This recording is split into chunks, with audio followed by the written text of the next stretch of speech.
Google took search volume data out of Keyword Planner a while ago, but did you know that you can get it back?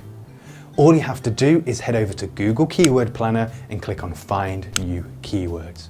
Then enter some seed keyword ideas and hit Get Started. Next, you want to select which country you're targeting and then tick this box and click to select all of the keywords.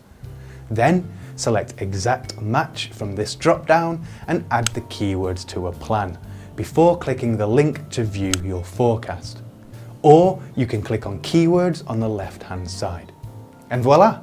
Here you can see the exact search volumes for all of those keywords. And you can easily add more keywords here or download them by clicking here. And if you have a list of keywords from another source, you can just fire up Keyword Planner and select the Get Search Volume and Forecast tool to find search volumes for all of those as well.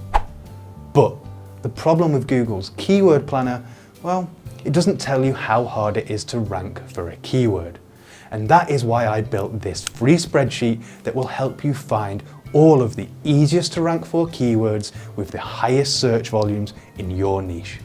Just download that now and you'll be able to build an intelligent keyword strategy in minutes.